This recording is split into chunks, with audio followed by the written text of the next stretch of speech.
welcome to the palace. Won't you come in? It's raining outside and you don't want to stay out there. It's never fun.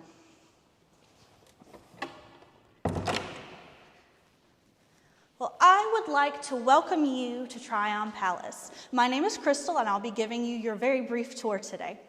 We would have come in. Now, I'm going to tell you right now that we're going to see 3 main rooms today. And after we finish each room at the end, there will be time for some questions. So if you have any questions, feel free to put it down in the comments. We have someone that's monitoring that and will let me know if you have any questions. This is the government building. It was built here for a specific purpose, and that was to take care of the colony of North Carolina. And the governor used this building for his living space as well as his workspace. And let's face it, that's become a lot of our lives right now, is using our homes as our work. So enough about this room. It echoes crazily. We're actually going to head through the library into the council chamber, the largest room of the palace.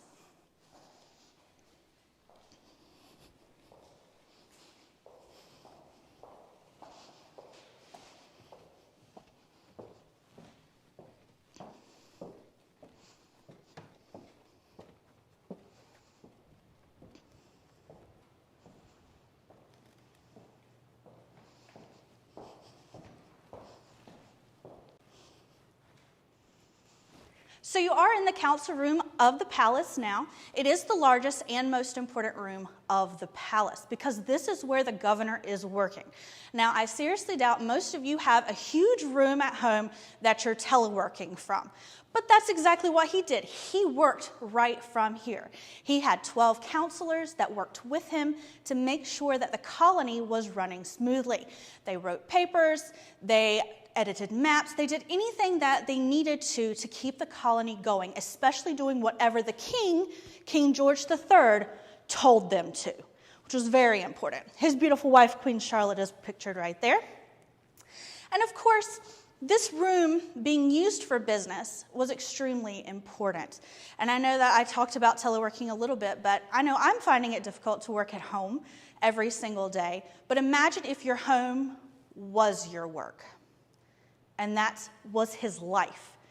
We're going to see where he would get dressed, but he would come down here every day and work. So whereas we can just hang out in our pajamas and work half the time, he could not do that. And we are going to see that when we get upstairs. Now, this room was not just used for business. It was also used as a ballroom, which made it a fancy dancing area. They would take everything out of here and hold lovely balls, and it was a great time. But like I said before, business of the colony was most important. And during that time, there were a lot of problems happening in the colony. The regulators had started acting up. They were tired of being taxed. They were tired of being told what to do. And Governor Tryon actually had to go to Alamance to stop them from doing what they were doing. The king did not like people going against him, and the governor did not like it either. Of course, Governor Tryon was only here for 13 months. Then he went to New York. He got tired of being here. He got to go to New York, guys. That meant a huge pay raise. And if you can get a pay raise, why not? It's great. Pay raises are great. So he went up to New York, and Governor Martin came here in his stead. But I'll talk a little bit more about him upstairs. Right now, what we're going to do is we're actually going to head into the Great Stairs Hall. I'm going to fix my cap as it slides down off my head. This would have been a normal problem for servants at that time. So I'm actually going to have you walk right into the Great Stairs Hall. When you see the stairs, you know you are there.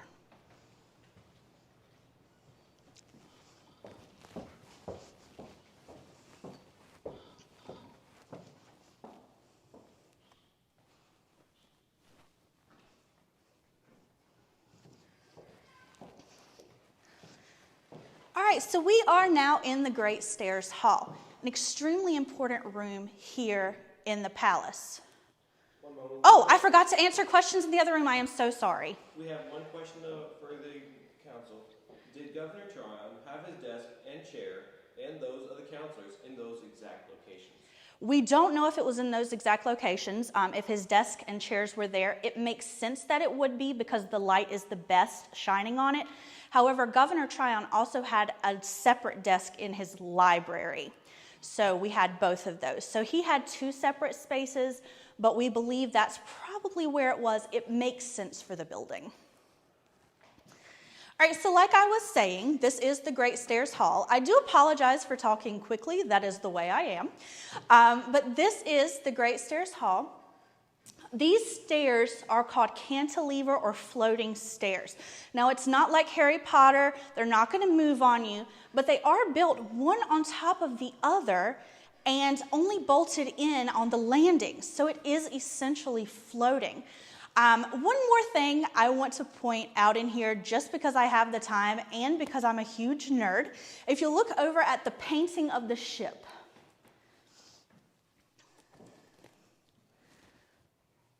that ship was captained by James Kirk. Not James T. Kirk, but James Kirk. And I just find that funny because it reminds me of Star Trek, and I just think it's great. All right, well, we are going to head up the stairs, unless there are any questions. Were there any questions there? Nope? All right. Now, I'm going to hold on to the railing. I'm going to hold on to the railing so that I don't fall. I am wearing this long dress, and this is something that the servants would have done. I will tell you this. As a servant in the 18th century, I would not be allowed to go up these stairs. If I was a child, 13 or younger, I also would not be allowed to go up these stairs. I had to use the servant stairs. However, today we can do whatever we want, so we're going up these stairs.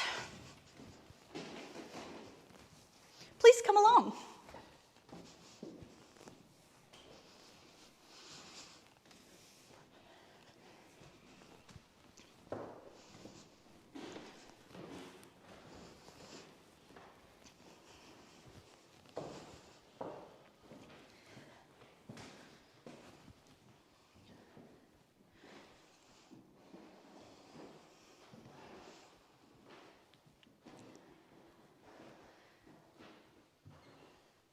All right, we are actually going to go to my left into Their Excellency's bedchamber. So if you'd like to head that way.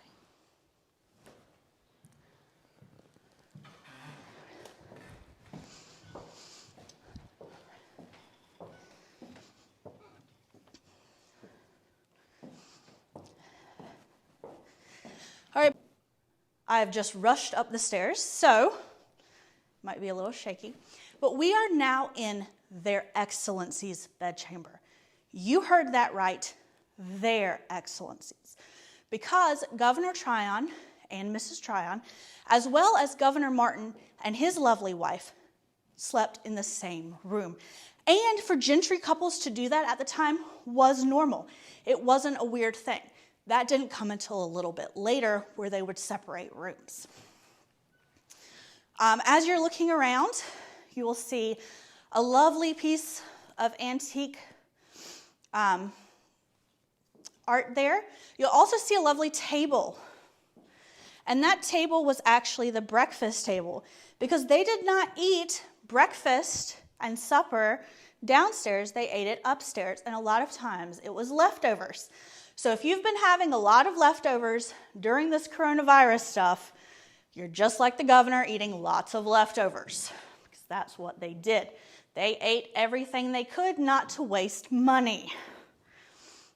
Now, if you look over here at the bed, this is actually my favorite thing in the whole palace, is this bed. It is a beautiful clawfoot 4-poster bed. I love it because it's so low to the ground, and it makes it look small. It makes it look short. However, it's not. It's actually 6.5 foot long. It doesn't look like that, but it is. It's a common misconception that people were much shorter back then, but really they just had the beds made to fit who they were and what they wanted. It was a specialty bed. They didn't have king and queen like we do today. Now you'll notice on the bed here, there are some clothing, and these clothing would have been worn by the governor. Now, If you know anything about 18th century, even by looking at me, you can tell I'm in layers. Well, the governor had to wear layers too. He didn't get out of it. So he had to put on his white piece here, which is called a shift. It was like a long shirt. It came down about to the knee. Then he would have his stockings. Now stockings, they did not have elastic, so they would have to tie them up. He had his breeches, his waistcoat, his jacket, and his neck stock here, which is this lovely little lacy piece. Of course, he's the governor. He's going to have really exciting pieces of clothing. You'll also notice, and I want you to notice, all of the buttons on his clothing. This is very important to notice because when we get into the next room, we're going to talk a little bit about buttons. But I want you to notice how many buttons. Now, imagine putting that on every single day. That's a lot of layers. And I can tell you, it took me a while to get ready. It would also have taken the governor a while, but he didn't have to do it by himself. He had a servant helping him. And he would help him get dressed every morning and button it for him, which I think is pretty cool. Not a great job, I wouldn't think, but it's better than some. I mean, if you look right there, there's a chamber pot. And someone's job was to dump out the chamber pot, which is pretty much the toilet. So helping dress the governor, I think, would be a little bit better than having to clean out the chamber pot. I'm just saying. All right, were there any questions in here? One, were there carpets on the wooden floor, especially in the bedchamber of the governor and his wife? It seems that they would be cold in the wintertime.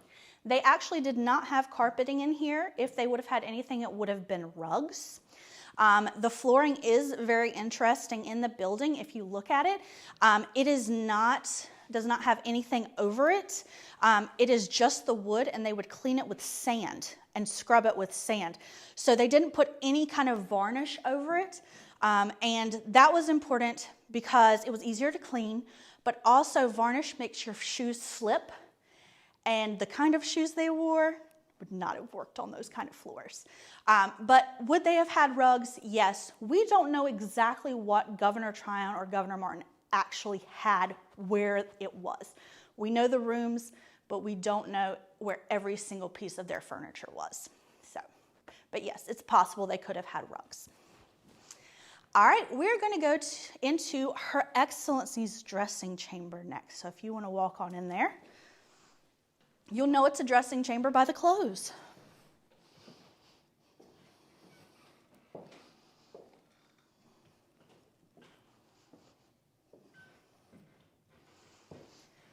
All right, so we are in Her Excellency's dressing chamber, also known as her closet. Now, if you have a closet this size at your house, good for you. My closet is a lot smaller. Of course, I didn't do a lot of things in my closet. I don't get dressed in my closet. I don't have friends over in my closet. I just use it to hang up clothes. But you'll notice this closet does not have anything to hang on. None of these clothes were hung. They were all folded and put away into drawers. So they would have had chests of drawers in these rooms. Now we're actually going to look at the pieces of clothing that a lady would wear. And a lot of these pieces I am wearing today. So I'll talk about them and then I'll point to what I'm wearing. Kind of helps. First of all, the first thing we're going to put on is this white piece, the shift. Now you'll remember I said that the men put on a shift as well. A lady's shift was kind of like a nightgown. And it was her underclothing. It's the only underclothing she had. So she would put on the shift, and she would wear it all day under her clothing, and she would also wear it to bed at night, and the next day, and the next night. So if you were wealthy, you had more than one of these. If you were poor, you may have two for the year. So not that great. Not smelling very good anyway. So after you put your shift on, the next thing you're going to do is actually put on your stays. Now that's this piece right here. It looks kind of like a corset. It's hard to point in here. It's kind of like a corset, but it's not a corset. They were not made like, you see Gone with the Wind, and she's like tying her up. No. Stays were all about posture. I actually have a pair of stays on right now. You can kind of hear it. I tie mine up in the front. However, you'll notice this one did not have ties in the front. It had ties in the back because Mrs. Tryon had a lady's maid, and Mrs. Martin actually had a slave named Kate who helped her get dressed every day. So we do know that about the Martins. Now, she would have had to tie her up into her stays, not so tight that she couldn't breathe, but tight enough that it gave you that posture. Now, gentlemen in the military also wore stays. So it's very possible that Governor Tryon and Governor Martin, when they were younger in the military, because they both were in the military, would have worn stays under their outfits. Even children as young as 6 could be put into stays to help them with their posture. So if you can imagine wrangling a 6-year-old and trying to put stays on them, or trying to put clothes on them in general, is enough. So think about that. The next thing you're going to do after your stays is going to be the pockets. Now, they are on the back of the sofa. Now, pockets were not something that we had sewn into our clothing. Gentlemen had their pockets sewn into their clothing just like today. However, ladies, I don't know if you have the same struggle that I do, but I get clothes and there are no pockets or they're tiny pockets. Well, ladies actually had pockets that tied on to their clothing. They would have a slit in their petticoat and they would be able to reach their pocket. So there's my lovely pocket. Nothing in it right now. It's an empty pocket. But I would be able to reach in and get whatever I needed. My fan, if I needed, I don't know, pretty much anything. A handkerchief. It gets very hot around here. Now, after the pockets go on, you tie them on tight because you don't want them to fall down. You're going to add your accessories. Now, those are to accessorize different areas of your body. Now, that could be the side hoops here.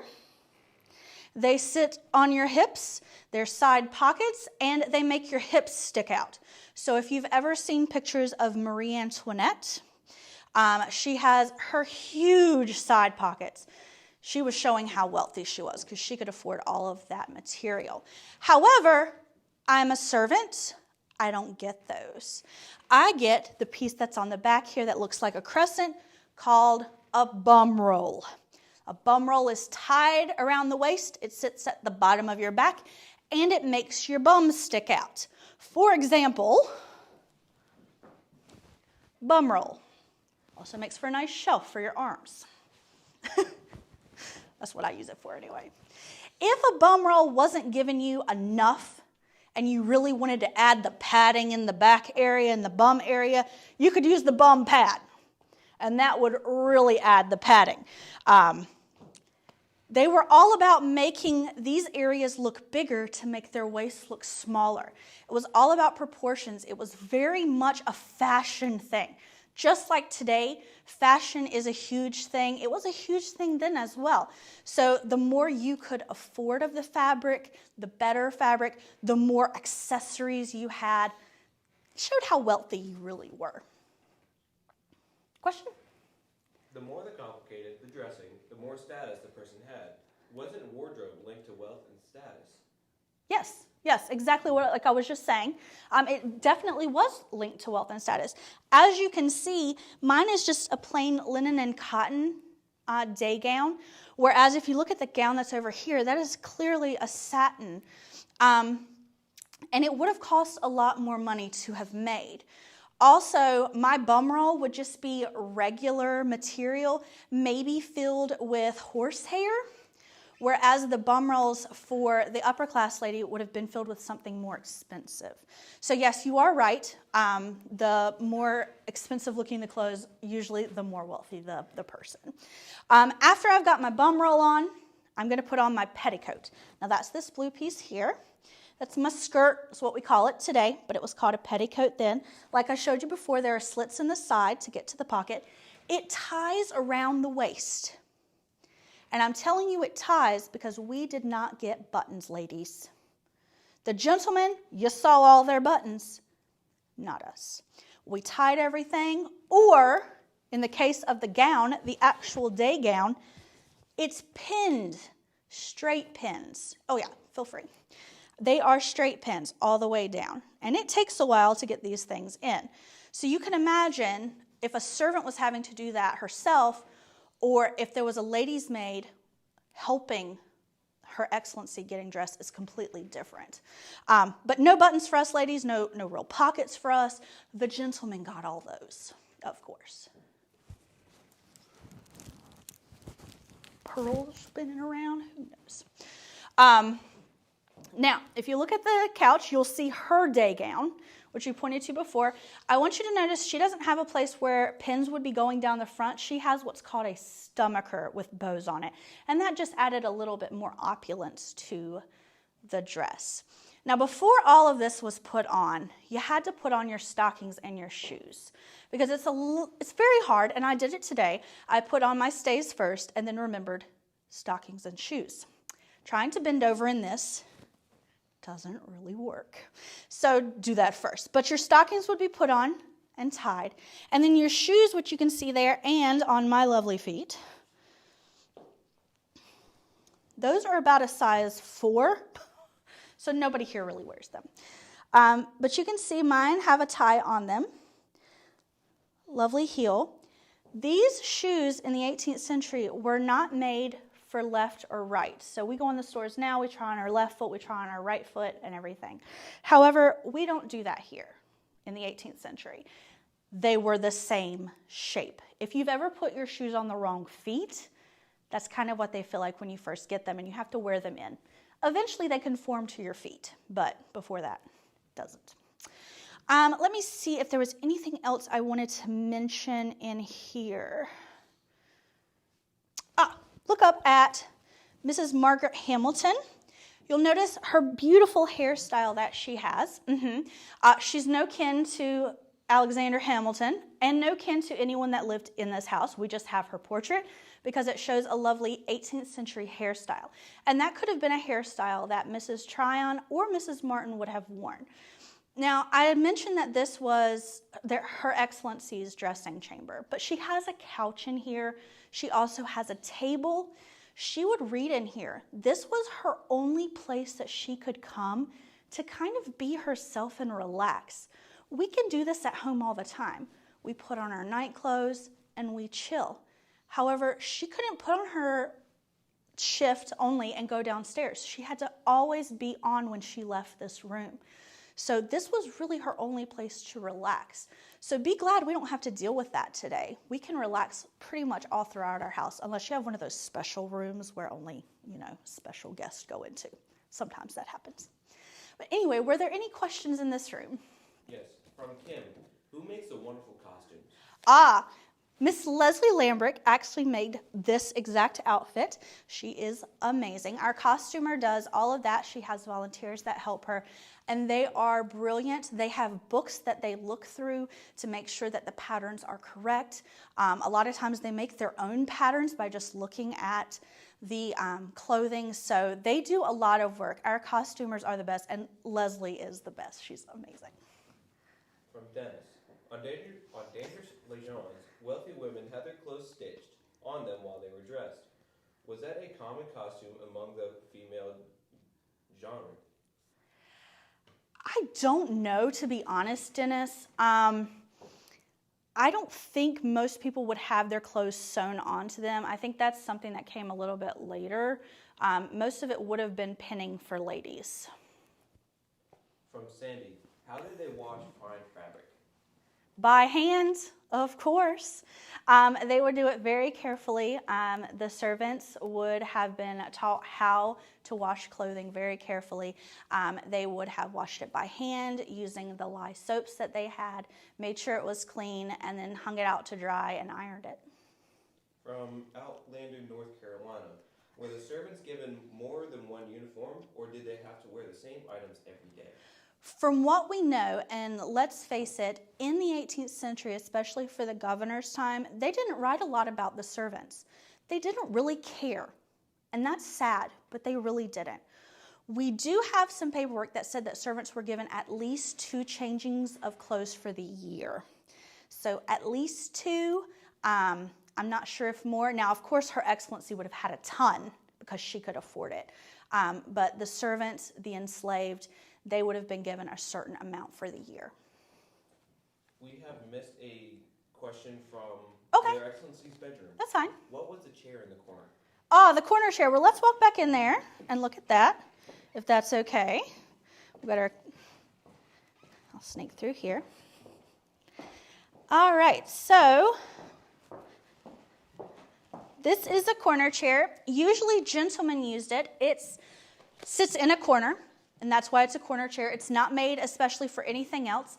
And a gentleman would sit there, and he would have his servant actually do his barbering for him. So he didn't shave on his own. They were very clean-shaven men at this time. So he didn't do that on his own. He would have his servant help him. And it was just the way the chair was made to sit in a corner like that. Was there anything else in here? All right, is that all the questions? Are there any more questions? Anybody? Anybody? Anybody? I'm still here.